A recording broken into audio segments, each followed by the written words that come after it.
Hello students, welcome to दक्षिणा ई classroom.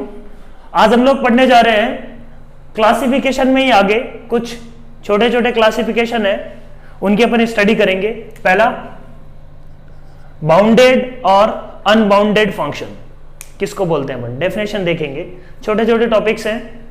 Second, implicit and explicit function, ठीक है।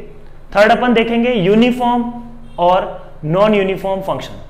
तो सबसे पहला अपन शुरू करते हैं बाउंडेड और अनबाउंडेड फंक्शन।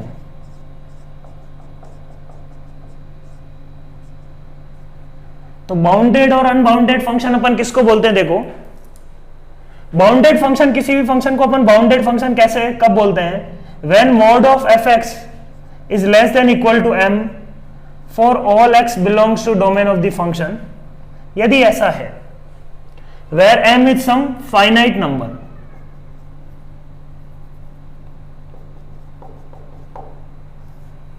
यदि ऐसा है then that function is called bounded। बहुत सिंपल डेफिनेशन है। मॉड ऑफ एफ एक्स किसी m से हमेशा छोटा आना चाहिए, तो उस फंक्शन को अपन क्या बोल देते हैं, ये फंक्शन क्या है, बाउंडेड फंक्शन है, बाउंडेड बाई m। तो जैसे sin x फंक्शन यदि बात करें तो अपन लिख सकते हैं f of x is equal to, यदि sin x की बात करें, है ना, f of x is equal to sin x, तो ये बाउंडेड फंक्शन है क्या, बिल्कुल है। अपन लिख सकते हैं कि मॉड ऑफ sin x या mod of f x is always less than equal to 1, hence it is bounded function. जैसे f of x is equal to e की पावर x, तो e की पावर x की range जो है वो क्या आती है, 0 टू इंफिनिटी। तो इसको अपन ऐसा नहीं लिख सकते कि मॉड ऑफ e की power x is less than और इक्वल टू सम k, ऐसा नहीं लिख पाएंगे, hence it is unbounded function. जैसे f of x is equal to signum of x, ये बाउंडेड फंक्शन है, बिल्कुल। अपन लिख सकते हैं यहाँ पे मॉड ऑफ एफ एक्स जो भी होगा that will be always be less than और इक्वल टू 1, लेस देन और इक्वल टू 2 भी लिख सकते हैं, कोई फर्क नहीं पड़ता उससे। Mod of F X is less than equal to 1, ऐसा यदि m मिल रहा है तो ये फंक्शन क्या है, bounded function. Similarly F X is equal to fractional part of x भी क्या है, ऑलवेज लेस देन और इक्वल टू व्हाट, बोल सकते हैं 1 से छोटा है, hence it is also bounded function.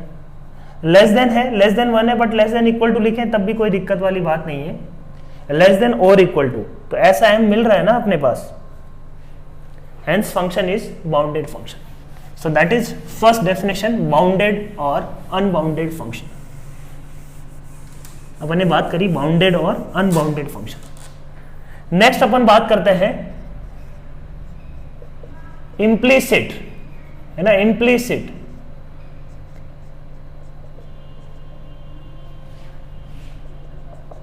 Implicit और एक्सप्लिसिट फंक्शन। इन वर्ड्स का मतलब क्या है, इम्प्लिसिट और एक्सप्लिसिट फंक्शन। एक्सप्लिसिट फंक्शन का मतलब क्या है ना, एक्सप्लिसिट का मतलब क्या है ना, y कैन बी, है ना, यदि अपन y is equal to F of X यदि लिख पा रहे हैं, है ना, y can be return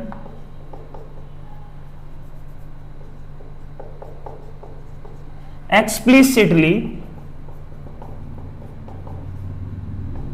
in the form of f of x। मतलब y को यदि f of x की फॉर्म में, टर्म्स में यदि लिख पा रहे हैं, x के टर्म्स में यदि लिख पा रहे हैं, तो अपन बोल रहे हैं कि y क्या है, x का एक्सप्लिसिट फंक्शन है, ठीक है। इम्प्लिसिट इसका जस्ट ऑपोजिट, यदि नहीं लिख पा रहे हैं तो एग्जांपल लेता हूं मैं।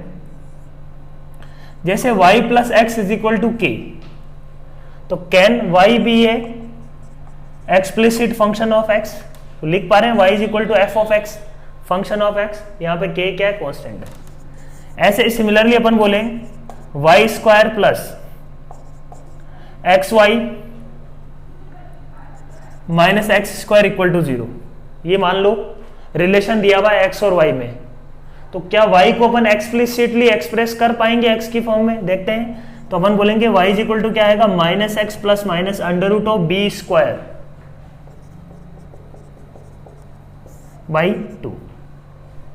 ठीक है, यदि अपने को कुछ प्लस और माइनस के बारे में इंफॉर्मेशन दी हुई होगी तो अपन ये बोल सकते हैं ना कि y को अपन क्या लिख पा रहे हैं, f ऑफ x की टर्म्स में लिख पा रहे हैं।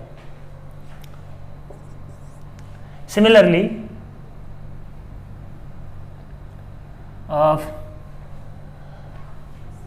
y is equal to sine of x plus Y, मान लो ये लिख दिया मैंने, y is equal to sine of x plus Y. तो अब y और x को अपन सेपरेट नहीं कर पाएंगे, y को इन टर्म्स ऑफ x नहीं लिख पाएंगे। जैसे मान लो अपन लिखते हैं यहां पे sine inverse y is equal to X plus Y, तो y plus y minus sine inverse y is equal to क्या आएगा, माइनस ऑफ x। तो y in terms of x नहीं लिख पा रहे हैं, यहां पे y in terms of x नहीं लिख पा रहे हैं, हेंस ये फंक्शन क्या है, इम्प्लिसिट फंक्शन, राइट। एक्सप्लिसिट किसको बोलेंगे, y can be expressed in the form of x। उस रिलेशन को अपन बोलेंगे, उस रिलेशन से जो फंक्शन निकल के आएगा that will B explicit function. ठीक है, तो ज्यादा इंपॉर्टेंट नहीं है जेई के लिए, बट टर्मिनोलॉजी अपने को पता होनी चाहिए। ठीक है,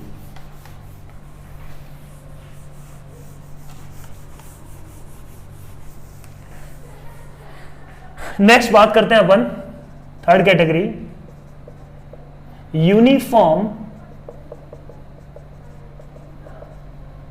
और नॉन यूनिफॉर्म फंक्शन। यूनिफॉर्म और नॉन यूनिफॉर्म फंक्शन, ठीक है। इसका क्या मतलब है, देखो यूनिफॉर्म फंक्शन अपन किसको बोलते हैं कि जितना भी x अपने को डोमेन में दिया हुआ है, for every x its definition is not changing. जैसे y equal to X plus one for all x belongs to r, ये जो फंक्शन है ना, जैसे y is equal to X plus one या f of x is equal to X plus one for all x belongs to r, तो ये जो function है ये यूनिफॉर्म फंक्शन है, सब जगह एक जैसा है। जैसे f of x is equal to x cube plus 3x for all x belongs to r, ये फंक्शन भी क्या है, यूनिफॉर्म फंक्शन है।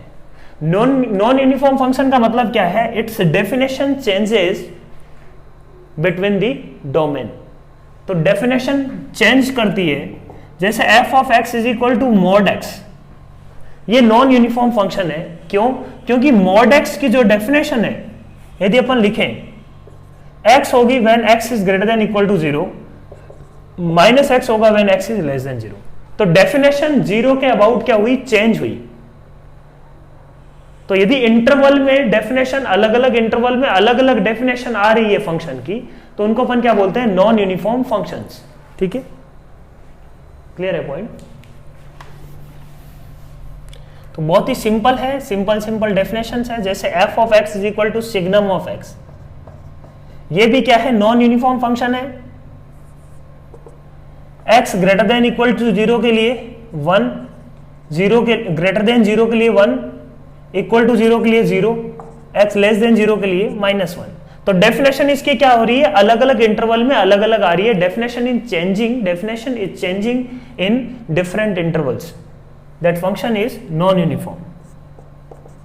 f of x is equal to let's say fractional part of x, इसकी definition भी बदलती है ना। x बिटवीन 0 to 1 it will be x -1 से 1, है ना, that will be x plus 1। x is between 1 to 2 it will be x -1 similarly. तो ये भी क्या है, नॉन यूनिफॉर्म फंक्शन है ना। Similarly greatest integer of x भी क्या है, नॉन यूनिफॉर्म फंक्शन है। तो इस टाइप के फंक्शन को जिसकी डेफिनेशन x अलग अलग x के लिए अलग अलग फंक्शन दे रहा है, फंक्शन को अपन को डिफरेंट इंटरवल में डिफाइन करना पड़ रहा है, तो उस फंक्शन को अपन क्या बोलेंगे? Non uniform functions. जैसे f of x is equal to अपन बात करते हैं, इस टाइप के नॉन यूनिफॉर्म फंक्शन कई बार अपने को गिवन होंगे। Maxima of 1x x square, define this, define F and find range. ठीक है, एफ ऑफ एक्स क्या है? Maxima of 1x and x square. इसका मतलब समझते हैं, ये बोल रहा है कि अपने पास 3 फंक्शन दिए हुए हैं, ये सेट का है, सेट का साइन है, इस सेट में एक फंक्शन 1 है, दूसरा है f of x is equal to x, तीसरा है f of x is equal to x square. इन तीनों में जो मैक्सिमम होगा वो एफ ऑफ एक्स आएगा, है ना। तो ऐसे प्रॉब्लम्स को अपन कैसे अप्रोच करते हैं? ग्राफ बनाते हैं अपन हमेशा क्या बनाते हैं? इसका ग्राफ, तीनों फंक्शन का ग्राफ बना लो। ठीक है, x is equal to y is equal to 1 का graph, y is equal to 1 तो क्या है? Constant line. फिर y is equal to x का ग्राफ है ना, ये y is equal to x का ग्राफ, ये y इज इक्वल टू 1 का graph. y is equal to x square का ग्राफ, तो एक्स स्क्वायर जो होगा 0 से 1 में क्या होगा? नीचे ही होगा y इक्वल टू एक्स के, और जैसे ही ऊपर जाएंगे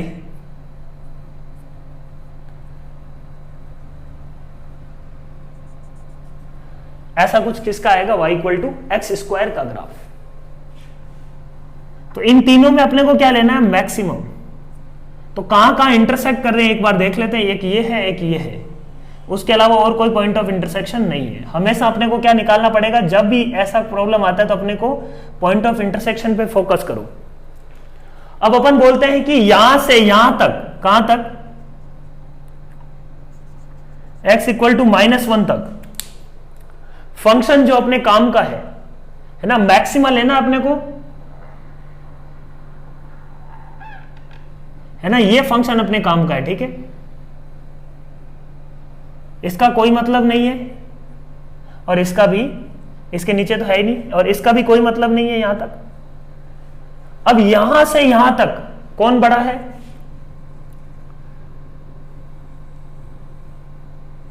जब तक कोई पॉइंट ऑफ इंटरसेक्शन नहीं आ रहा। अब यहां पे क्या आ रहा है? यहां पे ये पॉइंट ऑफ इंटरसेक्शन आ रहा है, बट इन तीनों में कौन बड़ा है सबसे? y equal to 1। तो ग्राफ क्या होगा? ऐसा कुछ चलेगा, बोलो, है ना। बाकी सबका कोई मीनिंग नहीं है। इन तीनों में ये सबसे बड़ा है, y इक्वल टू 1, है ना। 1x और x स्क्वायर में, इस इंटरवल में y equal to 1 is greater than x square, यहां पे भी, ठीक है। तो इनका, इसका भी कोई मतलब नहीं है, इसका भी कोई मतलब नहीं है, ये ग्राफ अपने काम का नहीं है अब, ठीक है। यहां पे इन तीनों ग्राफ में सबसे बड़ा कौन है? y equal to x square. तो graph will look like this. इसका भी कोई मतलब नहीं है, क्योंकि वो एक्स स्क्वायर, 1x और एक्स स्क्वायर में एक्स स्क्वायर बड़ा है। तो फाइनल जो आउटपुट है अपना ग्राफ का, वो ये निकल के आया। ये एक्स स्क्वायर को फॉलो कर रहा है इस इंटरवल में, ये y इक्वल टू 1 को फॉलो कर रहा है, ये भी y equal to x square को फॉलो कर रहा है। तो यदि इस f ऑफ x को अपन लिखना चाहें तो f ऑफ x क्या आएगा? f of x will be equal to x square when x is between -∞ to, है ना, x इज लेस देन और इक्वल टू -1 के लिए एक्स स्क्वायर को फॉलो करेगा। When x is between -1 to, when x is between -1 to 1, ये किसको follow करेगा? y इक्वल टू 1 को। और when x is greater than और इक्वल टू 1, उस केस में ये अगेन फॉलो करेगा किसको? एक्स स्क्वायर को। तो ये अपना क्या है? नॉन यूनिफॉर्म फंक्शन है, ठीक है। एक और एग्जांपल लेते हैं अपन, है ना, एक और एग्जांपल लेते हैं अपन।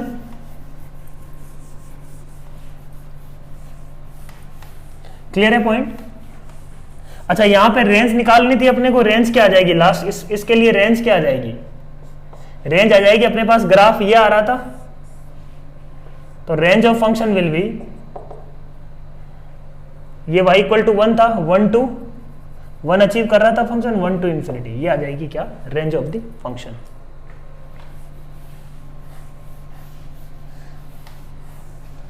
नेक्स्ट अपन बात करते हैं f of x is equal to minima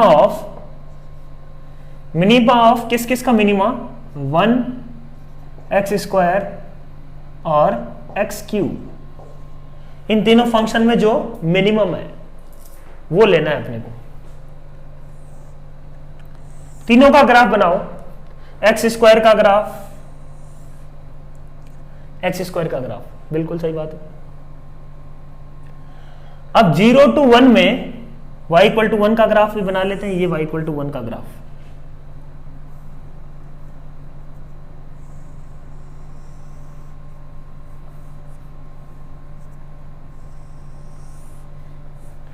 y equal to 1 का graph, y equal to x square, y equal to 1 and y equal to x cube. अब 0 से 1 के बीच में यदि बात करें, 0 से 1 के बीच में एक्स स्क्वायर और एक्स क्यूब में कौन बड़ा है, 0 से 1 में एक्स क्यूब बड़ा आएगा ना। When x is between 0 to 1 तो x cube will be less than x square बड़ा आएगा, ठीक है। क्योंकि पावर यदि जैसे 1/2 की पावर 3 तो क्या आएगी, 1/2 की पावर 3 तो 1/8 आएगा, और 1/2 की पावर 2 क्या आएगा, 1/2 की पावर 2 क्या आएगा, ये तो 1/4 ही आएगा। तो 1/4 विल बी ग्रेटर देन 1/8, है ना। तो कौन बड़ा आ रहा है 0 से 1 के बीच में, एक्स स्क्वायर बड़ा है। तो एक्स स्क्वायर बड़ा है, एक्स क्यूब इसका मतलब इसके नीचे आएगा, ऐसा कुछ।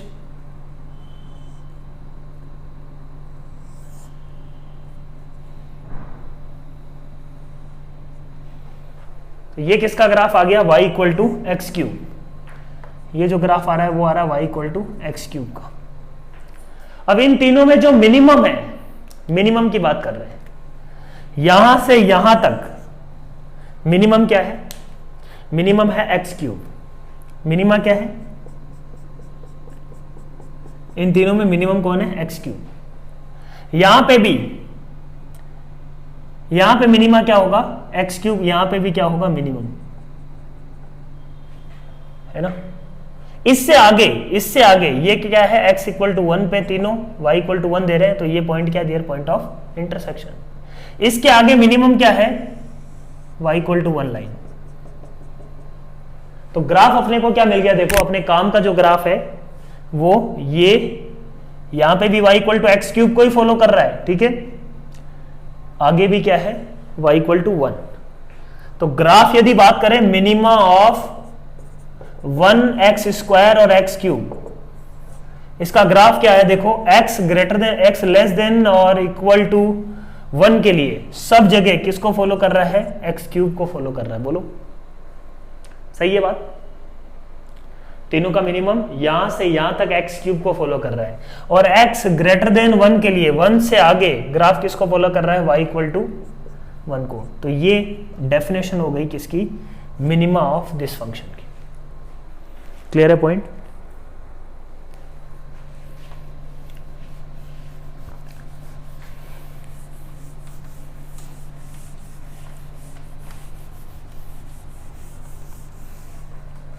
नेक्स्ट तुम्हारे को ड्रॉ करना है y equal to minima of sine x and cos x. इसका ग्राफ बनाना, लेट से एक बार ग्राफ बनाओ इसका, उसके बाद अपन देखते हैं कि कैसे इसका ग्राफ बनेगा, ठीक है। खुद से करो इसको, minima of sine x and cos x. तो देखते हैं इसको, साइन एक्स बना लेते हैं पहले। साइन एक्स है ना, -2π से 2π तक ही बनाएंगे अपन, ठीक है।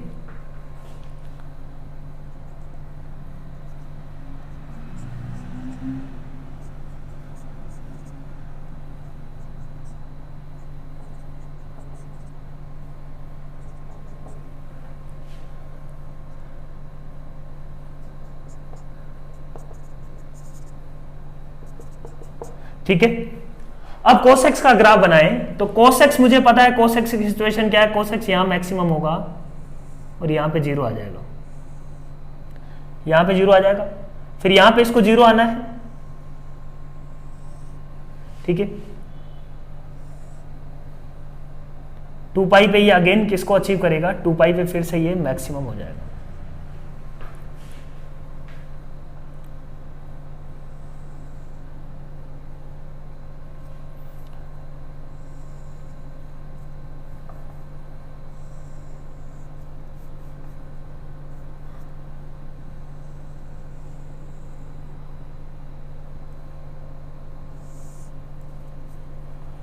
-2 पाई पे अगेन ये किसको अचीव कर लेगा, मैक्सिमम को।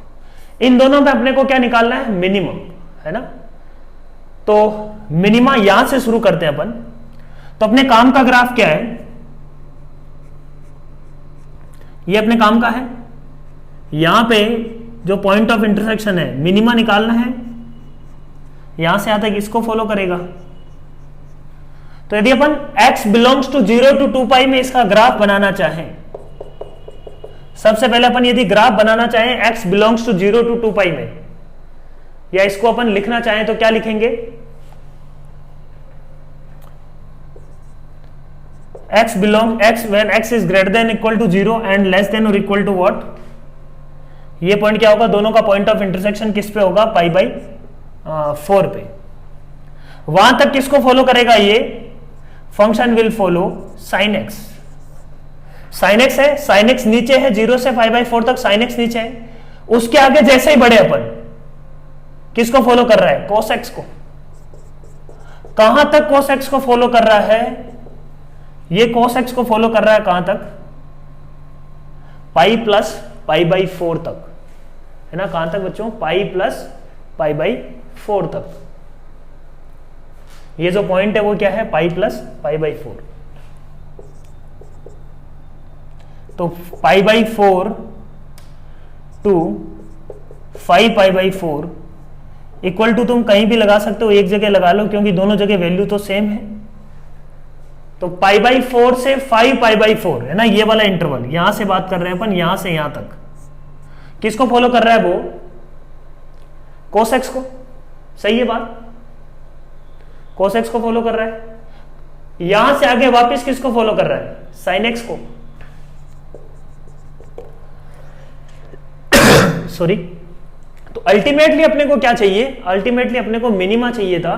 तो ग्राफ यदि बन गया तो अपना प्रॉब्लम बन गया। और 5π/4 टू कहां तक, 2 पाई तक, आगे भी ये फॉलो करेगा, वहां तक किसको फॉलो कर रहा है, sin x को। तो 0 to 2 पाई में इसकी डेफिनेशन ये है, sin x, minima of sin x and cos x की डेफिनेशन। क्लियर है पॉइंट। तो इस तरीके से अपन इसको सॉल्व करते हैं।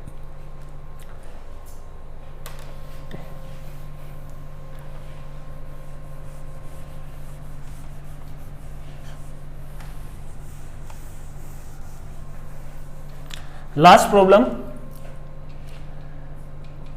f of x is equal to, let's say, maxima of sin t where t belongs to 0 to x।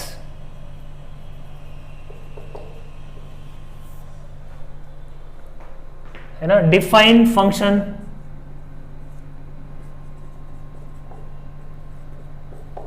From 0 to 2 पाई। ठीक है, अपने को डिफाइन करा है फंक्शन को 0 to 2 पाई में। ठीक है, ये फंक्शन है। फंक्शन क्या है, फंक्शन का इनपुट है f of x, है ना। फंक्शन का इनपुट क्या है, f of x। f of x will be equal to maxima of sin t। sin t क्या है, अब t यहां पे क्या है, t 0 से x में वेरी करेगा। तो एक बहुत सिंपल सा अपन पॉइंट लेते हैं, जैसे अपन निकालते हैं f of π/4।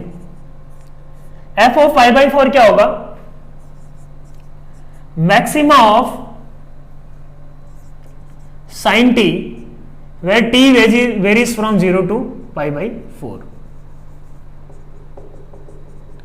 x की जगह दोनों तरफ अपन ने क्या रख दिया, x की जगह दोनों तरफ अपन ने क्या रख दिया, π/4। तो 0 से π/4 में t वेरी कर रहा है, उसमें साइन t अलग अलग वैल्यू अटेन कर सकता है 0 से π/4 में, उन सब वैल्यूज में से, है ना। साइन t की वैल्यू क्या वेरी कर सकती है, t वेरी कर सकता है 0 से π/4 में 0 से x तक, कहने का मतलब 0 से x तक। उन सारी वैल्यूज में से जो सबसे मैक्सिमम वैल्यू है दैट इज f ऑफ π/4, है ना। साइन t की जो मैक्सिमम वैल्यू है दैट इज π/4। क्लियर है पॉइंट, f ऑफ π/4। तो 0 से π/4 में यदि सबसे मैक्सिमम वैल्यू निकालें तो कौन सी आएगी, साइन π/4 खुद ही। तो output will be sine π/4 that is 1/√2, है ना। समझ में आ रही बात। इसका मतलब मैंने समझाया कि इस फंक्शन का मीनिंग क्या है। अब इसको कैसे अपन प्लॉट करेंगे, है ना, समझते हैं इसको अपन कैसे प्लॉट करेंगे। तो सबसे पहले अपन बोलेंगे कि इस टाइप का जो भी फंक्शन आता है पहले साइन t को प्लॉट करते हैं ना, साइन t को या साइन ऑफ x को प्लॉट करते हैं।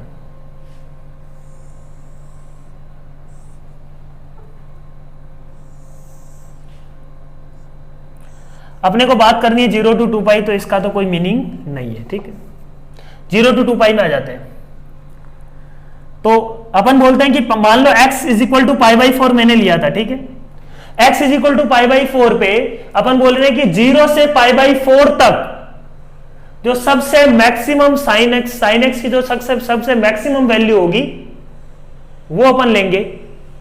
तो यहां से यहां तक मैं बोल रहा हूं यदि 0 से x मेरा मान लो π/2 से छोटा कोई भी वैल्यू लूं मैं x का, π/6 π/3 कोई भी वैल्यू लूं, तो 0 से लेके π/3 तक यदि मैं जाता हूं तो sine π/3 will be maximum.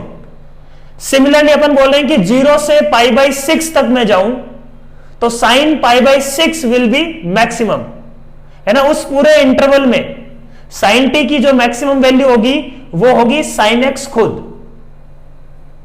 Clear है बात, समझ पा रहे हैं इस बात को अपन, कि मतलब कोई भी 0 से π/2 तक मैं x की वैल्यू मान लो ये लू, तो साइन x यहां से यहां तक साइन x की मैक्सिमम वैल्यू क्या है, जो साइन ऑफ t की मैक्सिमम वैल्यू क्या है, साइन x खुद। तो अपन बोल रहे हैं कि when x varies from 0 to π/2 maximum value of sine t, है ना, t वेरीज फ्रॉम 0 to π/2, यहां पे t x is equal to π/2 के कॉरस्पॉन्डिंग यदि बात करेंगे तब अपन बोलेंगे कि t वेरीज फ्रॉम 0 to π/2। तो 0 से π/2 में साइन t की मैक्सिमम वैल्यू होगा साइन π/2। ऐसे अपन कोई भी x लें 0 से π/2 के बीच में, मान लो अपन π/6 लें, π/6 लेंगे तो क्या होगा 0 से π/6 में जो साइन t की सबसे मैक्सिमम वैल्यू है दैट इज साइन π/6, है ना। ऐसे सिमिलरली 0 से π/3 में, है ना, f ऑफ π/3 यदि निकालना है तो अपन क्या बोलेंगे, f of π/3 will be t 0 से π/3 में वेरी कर सकता है। इसका मीनिंग समझ रहे हैं अपन, f ऑफ π/3 का मतलब क्या है, t वेरी कर रहा है 0 से π/3 में, x की जगह दोनों तरफ π/3 रख दिया अपन ने। 0 से π/3 में जो सबसे मैक्सिमम वैल्यू आ रही है साइन t की वो क्या होगा, sine of f of π/3। Clear है पॉइंट। तो यहां से यहां तक जो सबसे मैक्सिमम वैल्यू है अपन बोलेंगे कि मैं यहां से यहां तक कोई भी x लूंगा तो सबसे मैक्सिमम वैल्यू साइन x खुद ही होगा, तो ये फॉलो करेगा साइन x को, ठीक है। जैसे ही मैंने x is equal to let say अपन ने ले लिया मान लो पाई माइनस π/6, तो 5π/6 अपन निकालना चाह रहे हैं, समझना बात को, f ऑफ 5π/6, f ऑफ 5π/6 यदि अपन निकालना चाहे तो अपन क्या बोल रहे हैं कि t वेरी कर रहा है किससे किस में 20 तक, x की जगह दोनों तरफ π/6 रख दिया 5π/6। मैक्सिमा किसका निकालना है, साइन t का। यहां पे अलग अलग बहुत सारी वैल्यू भी दे सकते थे अपन, साइन t भी क्या है एक तरीके से इनफाइनाइट वैल्यूज है, 0 से π/6 में अलग अलग वैल्यूज है, उन सब का सबसे मैक्सिमम वैल्यू होगा वो आउटपुट आएगा, ठीक है। तो अपन बोल रहे हैं कि 0 से 5π/6 में सबसे मैक्सिमम वैल्यू साइन t की क्या होगी, बीच में π/2 आ रहा है, तो साइन x अपनी मैक्सिमम वैल्यू अचीव कर रहा है क्या, π/2 पे। 0 से 5π/6 में π/2 पे sine of pi by two अपना क्या करेगा, मैक्सिमम वैल्यू दे देगा 1। अब ये इस इंटरवल में किससे किसके बीच में वेरी करेगा, साइन टी वेरी करेगा 0 से 1 तक, तो मैक्सिमम वैल्यू इज 1। समझ में आ रही है? तो f of 5 pi by 6 will be 1। तो अपन बोल रहे हैं कि x की कोई भी वैल्यू ले, तो यहां से यहां तक यदि मैं बात करूं, यहां से यहां तक सबसे मैक्सिमम वैल्यू क्या है, यही वैल्यू जो मैक्सिमम है। तो यहां से ग्राफ कैसे शुरू हो जाएगा, ग्राफ शुरू हो जाएगा ऐसे। अब इनका कोई मतलब नहीं है, कोई भी मैं x उठाऊं तो यहां से यहां तक साइन टी की सबसे मैक्सिमम वैल्यू क्या होगी, 1। तो ग्राफ क्या आ गया बच्चों, ग्राफ आ गया ये 2 पाई तक, है ना, 0 से 2 पाई। x को यदि 2 पाई लिया अपन ने तो अपन बोलेंगे कि साइन टी की maximum value where t varies from 0 to 2 pi, तो मैक्सिमम वैल्यू विल बी 1। तो ये फंक्शन आ गया अपने पास। क्लियर है point? Output will be from 0 to 1। तो इसका रेंज यदि बात करें, range of function in that interval will be 0 to 1। ये ग्राफ है, ये पॉइंट क्या है, पाई बाई 2। अपन बोल रहे हैं कि पाई बाई 2 तक तो ये किसको फॉलो कर रहा है, साइन एक्स को खुद को। पाई बाई 2 से 2 पाई के बीच में ये किसको फॉलो कर रहा है, 1 को। आगे कोई भी वैल्यू लेंगे सब जगह ये किसको फॉलो करेगा, 1 को। तो इसका अपन ग्राफ की बात करें, इसका फंक्शन की बात करें, फंक्शन होगा 0 से पाई बाई 2 में when x varies from 0 to pi by 2, ये आएगा साइन एक्स खुद। जो f ऑफ x की बात कर रहे हैं, साइन एक्स खुद साइन एक्स को फॉलो कर रहा है। उसके आगे किसको फॉलो कर रहा है, when x is greater than और equal to pi by 2, less than और इक्वल टू 2 पाई, वो फॉलो कर रहा है किसको, इक्वल टू एक जगह लगा दो, कोई भी जगह, कोई दिक्कत नहीं है। किसको फॉलो कर रहा है, 1 को। सो that is the definition of maxima of sine T. इसको मतलब समझ लो, मैक्सिमा ऑफ साइन टी का ही मैक्सिमम निकालना है। टी यहाँ पे क्या है, टी वेरी कर रहा है 0 से x में। तो कोई भी x उठाया अपन ने तो उसको टी को वेरी करवाना है 0 टू x, टी को वेरी करवाना है 0 टू x। उस इंटरवल में जो साइन टी की सबसे मैक्सिमम वैल्यू है, that will be the output. Clear है? काफी सिंपल है, समझना चाहिए, अपने को समझना पड़ेगा। तो ये आज की क्लास में अपन इतना ही पढ़ना चाह रहे थे, non uniform functions. Thank you.